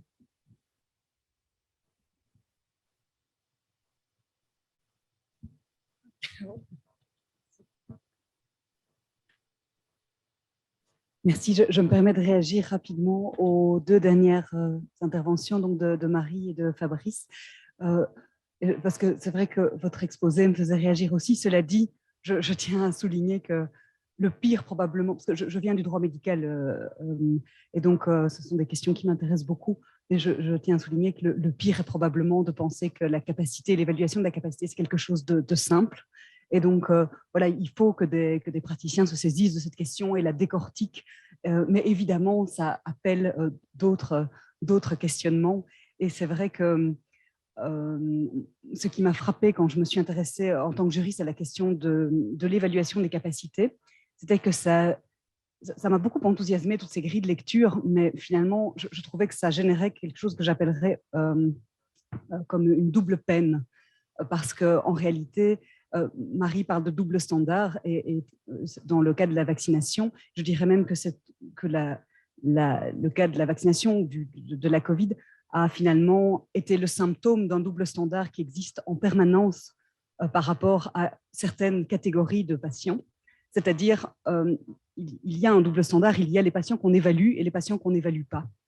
Et donc, ce double standard est permanent puisque finalement, on va évaluer certaines catégories de patients, souvent des patients qui vivent avec un trouble mental au sens large, donc que ce soit un handicap intellectuel, une maladie psychiatrique ou une forme de démence liée au grand âge. On va évaluer ces catégories de patients et c'est déjà une espèce de discrimination par rapport à tous les patients qui ne sont pas évalués en général. Et l'évaluation, aussi objective qu'elle soit présentée par Paul Applebaum, est en fait une exigence de rationalité supérieure par rapport à tous les patients. Et donc, si on testait tous les patients, comme l'a dit Fabrice, il n'y en a pas beaucoup qui passeraient le test. Et donc, par rapport à ça, je trouve qu'il est toujours intéressant de se rappeler ce dont Eleanor Flynn a parlé ce matin, c'est l'approche fondée sur les droits, au sens où la capacité à décider, elle est légalement présumée chez tout patient majeur. Et donc, qu'est-ce que je ferais si j'étais face à un patient majeur dont je ne connais pas le diagnostic en santé mentale ou qui a 40 ans de moins que ce qu'il a? Quelle serait mon attitude? Est-ce que je serais tentée d'évaluer sa capacité au moindre refus de soins? Comment je m'y prendrais? Et donc, finalement, d'essayer, c'est très compliqué, mais d'essayer de faire abstraction du catalyseur d'évaluation de la capacité, parce que ce catalyseur est souvent un diagnostic ou un grand âge, une confusion peut-être momentanée. Qu'est-ce que je ferais si j'étais face à un patient dans la pleine force de l'âge qui n'a pas l'air momentanément confus? En fait, et la loi demande que l'on fasse ça puisque la capacité de décider est présumée pour tout patient majeur. Or, souvent, on oublie cette présomption et on switch parce qu'il y a un diagnostic ou un âge assez avancé. Donc voilà, cette approche basée sur les droits, je trouve qu'elle apporte des pistes. Merci. Oui, du coup, ouais, non, du coup, je voulais juste rajouter quelque chose. Vous m'entendez? Oui. Oui, non, moi, en écoutant ces échanges-là, je me suis dit, en fait, quand il s'agit de vaccins, mais bon, c'est le cas pour d'autres types de soins, enfin là, ce n'est pas vraiment un soin, mais rapport à quelque chose de médical, faut partir du principe qu'il y a une tension, quoi. Il y a une tension entre deux types de savoir, un savoir scientifique qui a une forme de rationalité particulière, et puis la manière dont tout le monde pense, enfin la grande majorité des gens pensent dans la vie quotidienne, c'est-à-dire pas comme ça. Et donc, déjà, il y a ça quoi, qui est en jeu. Alors moi, je me disais, et en pensant aussi à mon expérience personnelle, je me suis dit, mais en fait, qu'est-ce qui se joue dans le rapport au vaccin? Est-ce que d'aller regarder des trucs de vulgarisation sur l'ARN messager, etc., ça marche? Moi, j'ai essayé, j'ai un peu décroché, mais j'ai essayé un peu de comprendre, mais ce n'est pas ça qui, je crois, marchait. Je crois qu'il y avait quelque chose autour de la confiance dans la science et dans la médecine ou pas, et on va dire de la croyance. La croyance, et donc du coup, la science devient autre chose, quoi, devient une forme de croyance collective partagée, et il y a une polarisation autour de ça. On voit certaines personnes qui disent, certains groupes même qui disent, ça c'est de l'ordre de la manipulation, il y a quelque chose de caché derrière, on en profite pour nous mettre des trucs dans le corps, enfin voilà. Mais c'est de l'ordre de la croyance. Mais ceux qui sont pour, et moi j'en fais partie, je crois qu'il y a quelque chose de la croyance dans cette production de savoir. Alors je donne juste une petite expérience personnelle. Je me suis inscrit pour tester les vaccins sur, je ne sais plus comment ça s'appelle, le site, un nom un peu bizarre. J'ai perdu le nom, je vais le retrouver. Et quand je le disais dans mon entourage, mais j'avais fait aussi en réaction à quelqu'un qui m'avait tenu des propos conspirationnistes, etc. Et je me suis dit, bah, tiens, je vais aller jusqu'au bout et je vais aller m'inscrire pour tester des vaccins. Je disais à Benoît, tu es vraiment pour. Donc. Ouais, je suis pour. Et quand je le disais aussi un peu pour choquer, mais aussi assez sérieusement, les gens me prenaient pour un fou. Ils disaient, ah ouais, quand même, toi, tu vas loin, quoi. Tu vas loin dans le processus, quoi. Ils n'étaient pas contre le vaccin, mais de là à aller quand même tester les vaccins, là, c'était voilà, en termes de confiance. Voilà, donc, c'était juste ce que je voulais rajouter. Il y a quelque chose de l'ordre de la confiance. Et d'ailleurs, en y réfléchissant, je me suis dit, dans les discours qui étaient tenus dans les médias, je me souviens avoir beaucoup entendu l'idée que, en fait, ceux qui allaient être au centre du processus pour faire accepter la vaccination, c'était les médecins généralistes de ville, avec qui, justement, on a un lien particulier et qui pourrait nous faire accepter, finalement, plus facilement ça, quoi. Et alors, juste pour terminer, vraiment, je crois qu'il y a quand même une clé de lecture qui est importante à avoir en tête, c'est qu'il y a un gouvernement, enfin, dans les politiques de santé publique, il y a, si on prend les lectures un peu foucaldiennes, il y a un gouvernement des corps qui est en jeu, quoi. Et forcément, il y a cette tension vis-à-vis du rapport au corps individuel et puis du rapport au corps collectif, quoi. Là, on l'a eu en acte, ça c'est tout à fait vrai. Donc, juste un tout petit élément du débat belge qui va un peu dans l'autre sens.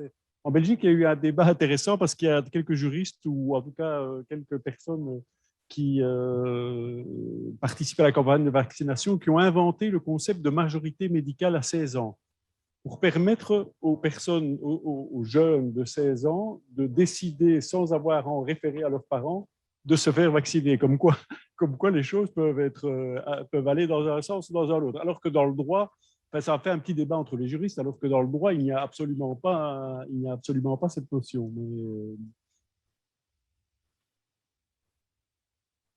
Oui, mais justement, mais là, on avait facilité d'une certaine manière le processus. Et une autre petite chose qui me frappe aussi, c'est qu'on se situe beaucoup dans l'évaluation de la capacité et peu finalement dans ce qui me semble-t-il est la chose centrale de la décision médicale, c'est la construction, et Pierre en a parlé, de l'information et de la manière de mettre la personne dans une situation qui lui permette d'être capable ou de comprendre, ou etc., etc. Ce qui est, en plus pour le vaccin ici, épouvantablement compliqué, vu les différentes finalités aussi de l'acte. Oui, je voulais préciser certaines choses. Peut-être que ce n'est pas clair dans la façon dont l'article a été écrit, mais évidemment que cette évaluation de la capacité à décider, initialement, elle est faite justement pour redonner le pouvoir à ces patients dont parfois on nie les capacités, justement. Et c'était l'esprit aussi d'Appelbaum initialement, du fait des restrictions de liberté qui était à l'œuvre. Et donc, à la base, l'évaluation de la capacité à décider, elle est là justement pour permettre à ceux dont on se dirait que du fait de leur pathologie psychiatrique ou neurocognitive, elles seraient disqualifiées. Donc, je voulais juste préciser ça. Et également que, par exemple, dans le service, l'évaluation de la capacité à décider par rapport à la vaccination et le consentement des patients, il a été évalué pour tous les patients, quel que soit leur niveau cognitif, pour ceux qui avaient des tests infaisables, comme pour ceux qui étaient là pour d'autres raisons. Donc, je voulais juste préciser qu'on ne disqualifiait pas ou qualifiait pas d'emblée et qu'au contraire, c'était justement fait pour redonner de l'autonomie en fait aux patients. Et par ailleurs, je me rends compte avec la discussion que vous avez par rapport au risque, que finalement, on a rajouté, je pense, ce niveau de difficulté supplémentaire parce qu'on a un raisonnement médical et que le raisonnement sur le risque et la balance bénéfice-risque, c'est vrai que c'est un raisonnement qui est peut-être purement médical et que dans la société, on réfléchit en effet pas de la même manière. Et que par exemple, quand on doit prendre une décision, bon là on a parlé de la vaccination, mais imaginons qu'on parle d'un traitement pour un cancer ou pour une chirurgie qui peut avoir potentiellement des conséquences graves, des effets secondaires graves. Je pense notamment aux chirurgies du rachis où on peut finir paralysé ou autre. Et en effet, la complexité de l'information et de la décision à prendre, ça nécessite quand même d'être ambitieux par rapport à ce qu'on va demander aux patients. Plus la décision et plus les informations sont complexes, et plus on va demander, être plus exigeant vis-à-vis du patient. Donc, en fonction de la question posée, forcément, on n'aura pas la même attitude et la même... voilà. Donc, je pense que c'est un raisonnement qui est médical. C'est pour ça qu'on a des visions un peu différentes.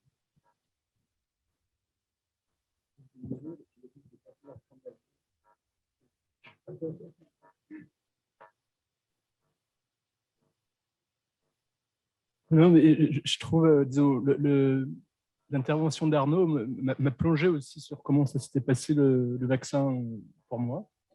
Et bon, on a une référente Covid dans la coordination Cap Droit qui nous a invités à être raisonnables. Donc, c'est des conditions tout à fait externes. Et je ne me suis jamais posé la question de si je me sentais capable ou non. Mais je me suis dit, il faut que je le fasse absolument avant la conférence. Donc, critères tout à fait externes. Et puis, je suis arrivé à la pharmacie et je crois que j'étais très content d'être devant un pharmacien et pas un médecin. C'était pas trop professionnel. Il y avait quand même une blouse blanche rassurante. Mais surtout, la personne, elle a dit,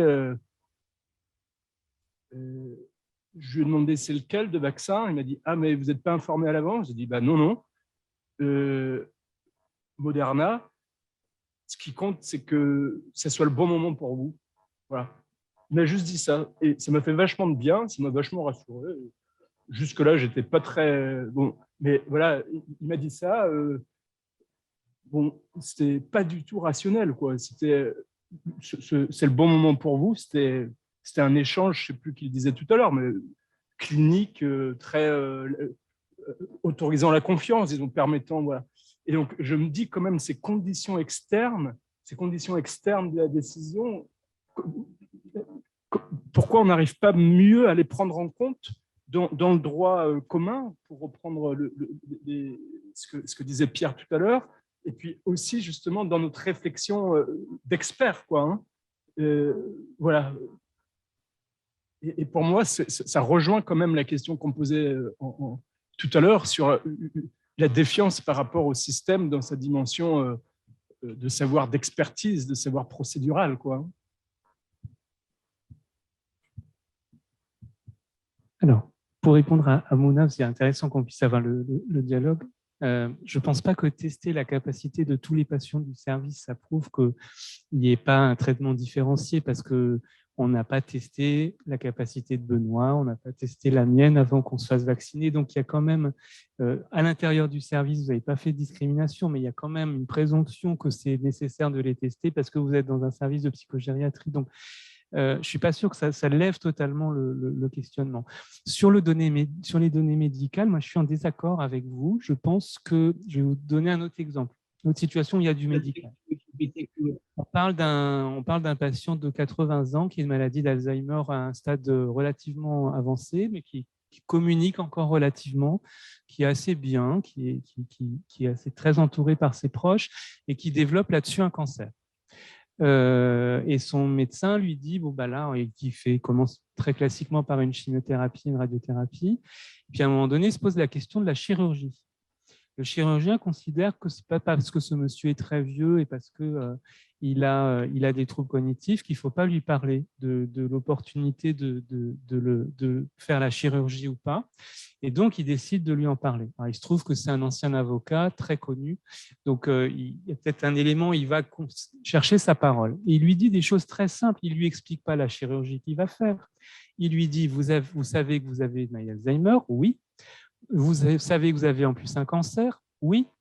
Là, on a un choix. Votre maladie s'aggrave, on peut vous opérer ou ne pas vous opérer. Qu'est-ce que le patient demande, malgré ses troubles cognitifs? C'est quoi ma durée de vie sans chirurgie? Enfin, si je ne me fais pas opérer, j'en ai pour combien de temps? C'est plus simple que ça. En gros, il dit 4 à 6 mois. Et si je me fais opérer, possiblement 4 à 5 ans. il n'y a pas d'éléments médicaux, enfin, s'il y a des éléments médicaux, mais ils sont traduits par le médecin. Et le patient répond en se retournant vers ses proches, ben moi, je veux me faire opérer parce que je les aime et je veux encore, si je peux encore passer plus de temps avec eux, je veux passer plus de temps avec eux. Et on retrouve l'argument motivationnel de Benoît, je trouve.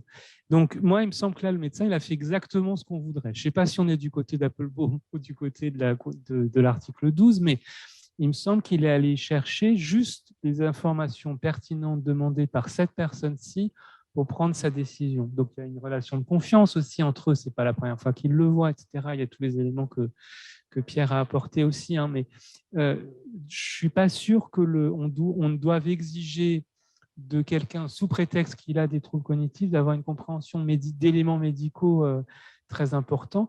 Et par ailleurs, je ne vois pas pourquoi, parce qu'on refuse le vaccin, les risques pour être... Quelqu'un peut prendre la décision pour lui, et s'il refuse, on n'a pas vacciné systématiquement tous les gens reconnus inaptes à décider pour eux-mêmes. On a questionné la nécessité de le faire. Il n'était pas sûr qu'ils soient confrontés au virus, et s'ils étaient confrontés au virus, il n'était pas sûr qu'ils développent une forme grave. Et s'ils développaient une forme grave, il n'était pas sûr qu'ils mourraient. Donc, du coup, c'est ce décalage que vous pointiez entre est-ce qu'il faut plus ou moins de capacité pour accepter ou refuser. Là, moi, je continue de bloquer un peu sur ce point-là. L'évaluation de la capacité à décider, elle n'est pas forcément... Bon, là, on a montré un schéma, mais ça peut se faire. Moi, dans l'exemple que vous évoquez, je n'aurais pas dit non plus que le patient n'était pas en capacité de décider ou que sa réponse, que son choix n'était pas recevable. C'est comme, par exemple, des patients beaucoup plus jeunes qui fument et qui viennent d'avoir un infarctus ou un triple pontage, qui continuent de fumer et à qui on dit qu'ils ont un risque de refaire un infarctus ou un arrêt cardiaque.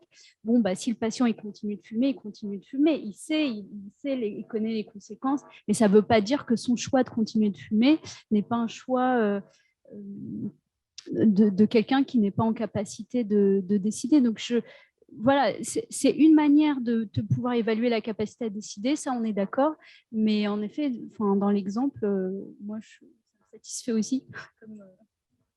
Si je peux rebondir simplement sur la discussion, c'est peut-être pas seulement à travers l'exemple. I think it is important to realize that mental illness doesn't equate with incapacity, but a lot of times people don't get that. So I had a former student who got a fellowship for 2 years to represent parents in visitation and custody disputes. And judges, when they heard one of the parents had a mental illness, almost reflexively gave custody to the other parent and required supervised visitation. My student Jackie was able to advocate on behalf of these parents to be able to keep custody and visitation. Because again, stigma, have a mental illness here.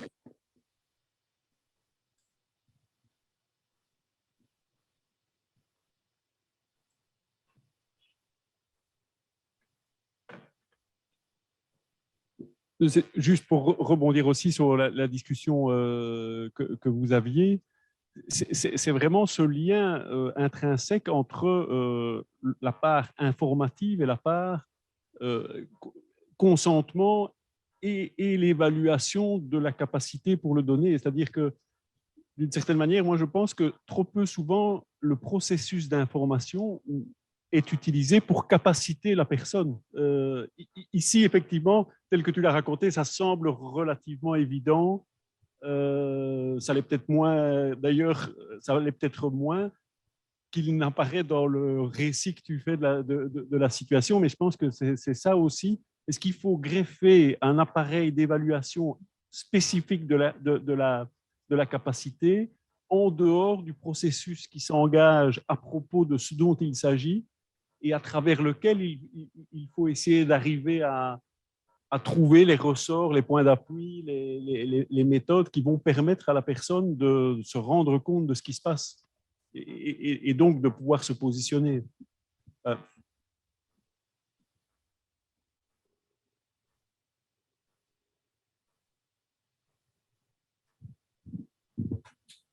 Moi, par rapport au vaccin, au départ, j'étais contre. Et en fait, ma position a évolué au cours du temps. Mon fils m'a fait un peu pression. et j'avais très peur au départ. Après, je ne voulais pas en fait, le vaccin Pfizer, mais j'étais d'accord et en fait, on m'a trouvé un centre de vaccination qui me faisait les 2 vaccins. Je les ai faits sans problème et ça ne m'a pas posé de questions de conscience. C'est tout, quoi. Ça s'est bien passé, quoi. Mais je ne voulais pas le Pfizer, quoi. J'avais peur quand même. Parce que des bruits couraient que le Pfizer avait des possibles retentissements. Et donc, je n'étais pas en confiance avec celui-là. Mais je n'ai pas eu Pfizer, donc j'ai eu Moderna.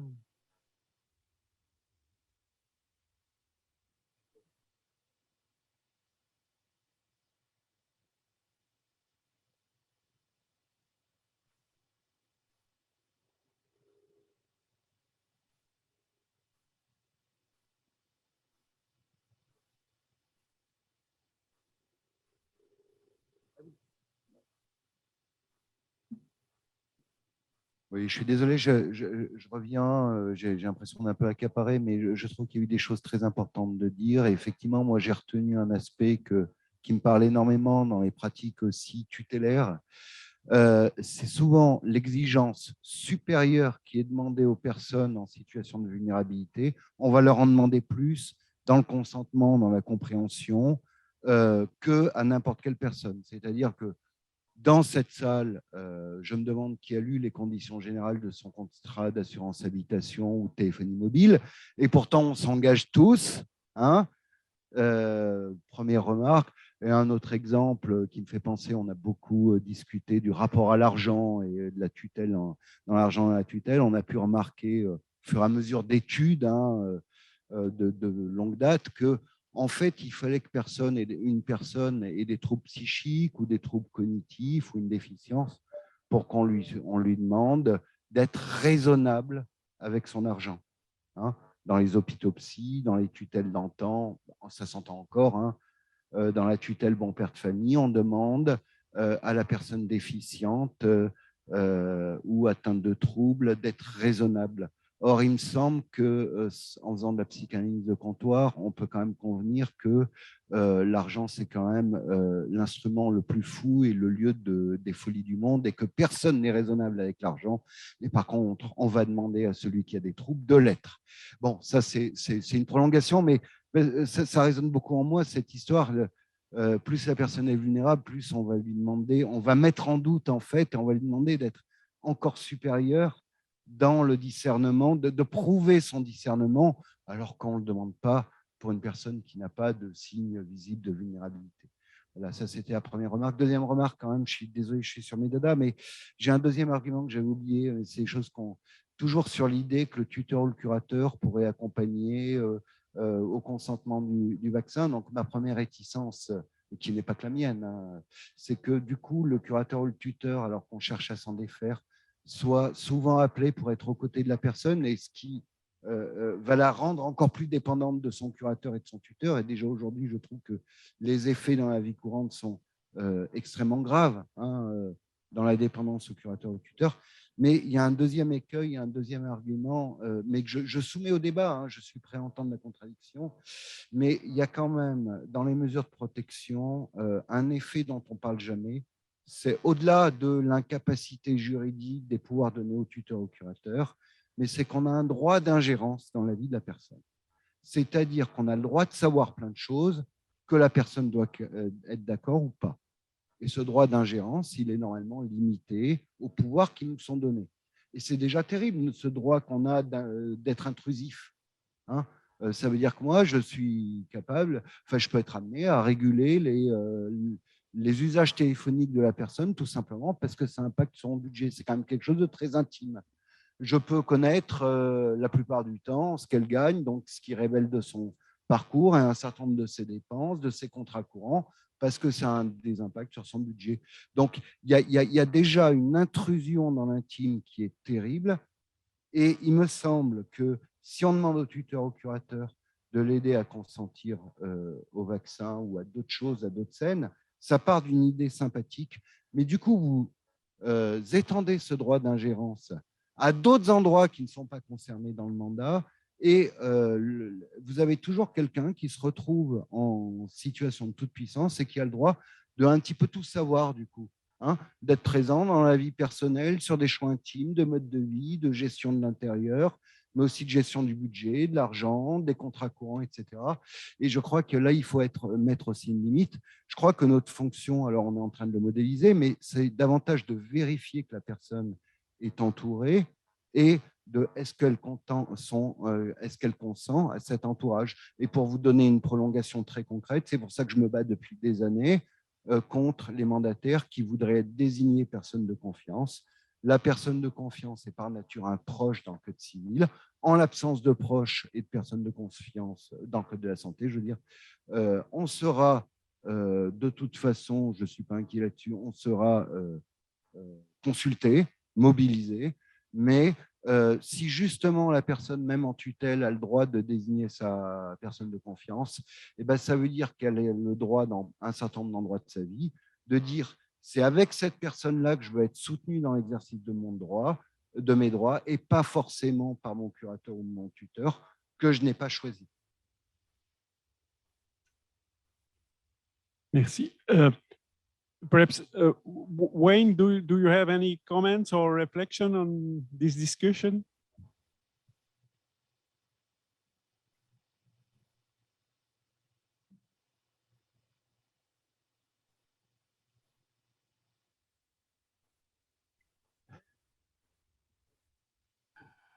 I'm not sure. The hour is pretty late, Benoit. I guess I would just say I've been enormously interested and gratified by this discussion. I think it's been nuanced. I think it's been subtle. It's an incredibly difficult issue. I mean, I have to point out that we are a long way away from GC1 here. I think when we're confronted with this real hard question about testing and vaccines, for the most part, we are falling back on, well, you could call them old paradigm, but at least domestic legislation. I mean, if you look at GC1, I'll just share you one slide. I'll show you one slide. Here's what GC1 says about these things. I've put up both the English and the French. States parties have an obligation to require all health and medical professionals to obtain the free and informed consent of persons with disabilities prior to any treatment. State parties have an obligation not to permit substitute decision makers to provide consent on behalf of persons with disabilities. So as far as I can tell, we're not following that.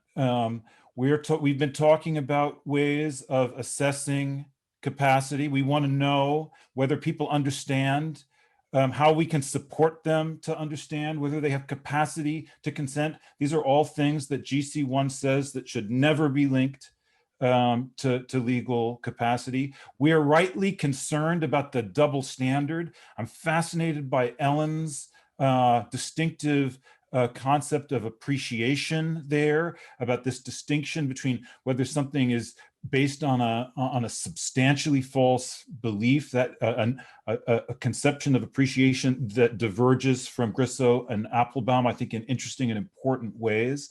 These are subtle and significant issues. They're ethically significant, they're legally significant, they're clinically significant, and they're existentially, politically significant distinctions. But what we're doing is we're looking for ways of trying to adjust our approach in a just way to the challenges of this situation. And I think the closer you get to the ground in having to make these real life and death decisions, the more one finds oneself drawing those sorts of subtle distinctions. But we're not, certainly in the UK, we're not restricting vaccines to people who can give free and informed consent. We're giving vaccines to people whose cognitive impairments are sufficiently severe that they just can't do that. But we think nonetheless it's important that they have that. I will put into the chat a document here, a decision tree. We were asked to provide some support to about testing, about how to decide whether people could be tested in care homes. And so we distilled the current domestic law here in England and Wales. It's quite subtle, it's complicated. It's actually very similar, I think, to what Dagmar was reporting in Germany. It's you know, it looks at the question of consent. It doesn't stop with the question of consent. It looks at the question of distress. It looks at the question of restraint. It looks at the question of harms and benefits. And then for each of these, it has subtly different sorts of responses. These are subtle, complex responses. It's not perfect, but I think it's appropriately complex response to a complex situation. I don't think any of us in this room really want to go the way that GC1 says, only if you can give free and informed consent do you get a vaccine. I think we're a long way beyond that, and I think that's a good thing. Thank you.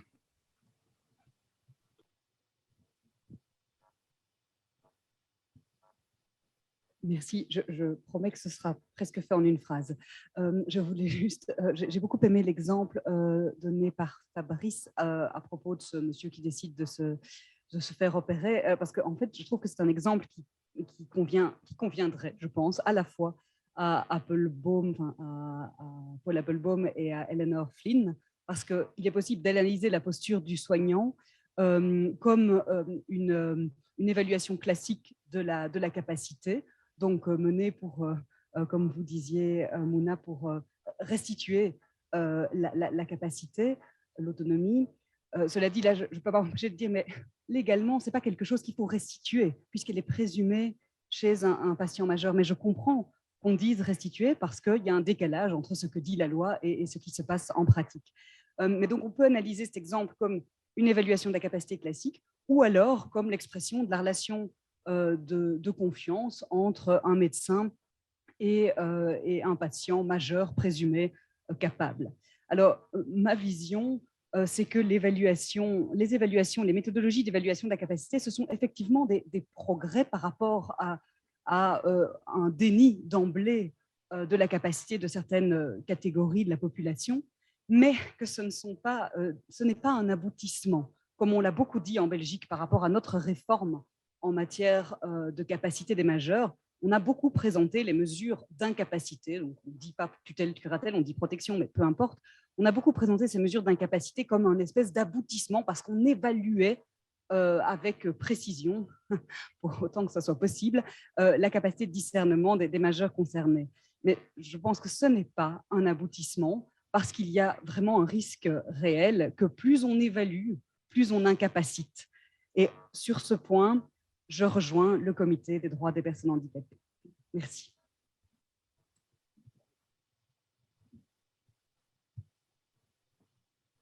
Moi, si je peux juste rebondir également sur l'intervention de Wayne Martin, je pense pas qu'on soit si loin que ça du commentaire général, de l'observation générale numéro 1 du Comité des droits des personnes handicapées, puisque justement, ce que vient questionner le Comité des droits des personnes handicapées sur ces questions d'évaluation du consentement, c'est ce qu'on évoquait tout à l'heure, c'est cette notion de rationalité dans la prise de décision. Et lorsque l'on recherche la manière dont les gens vont prendre des décisions, on va assez vite se rendre compte que la question de la rationalité scientifique, eh bien, elle est souvent absente et que les prises de décision reposent parfois sur des critères complètement subjectifs et qui n'ont rien de rationnel. Et justement, dans l'idée de capacité juridique universelle, peut-être pour faire le lien et revenir à la présentation, enfin, à la table ronde de ce matin, dans cette idée de capacité juridique universelle, il y a ce questionnement de la rationalité dans la prise de décision. Et puis, autre élément sur la question du consentement éclairé, donc informed consent, dans la Convention des droits des personnes handicapées ou dans l'observation générale,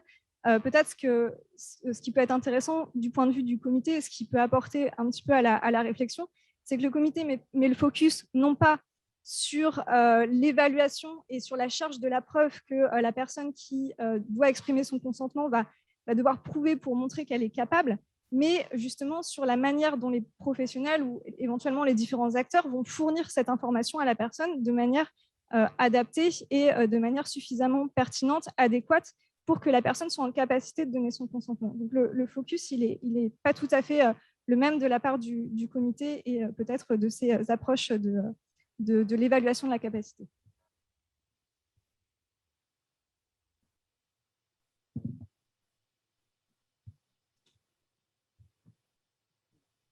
18h30, je sais que Fabrice Xil a quelques goûts en termes d'alcool, Jacques Lequien aussi. Pour Jennifer Fournier, je ne sais pas trop.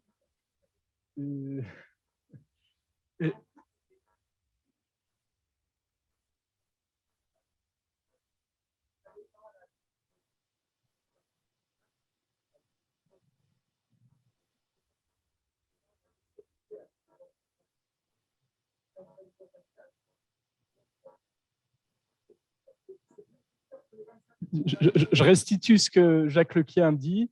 Jacques Lequien nous dit qu'on laisse faire aux enfants ordinaires les bêtises, on ne laisse pas faire aux enfants en situation de handicap des bêtises, et que pour le vaccin, c'est pareil.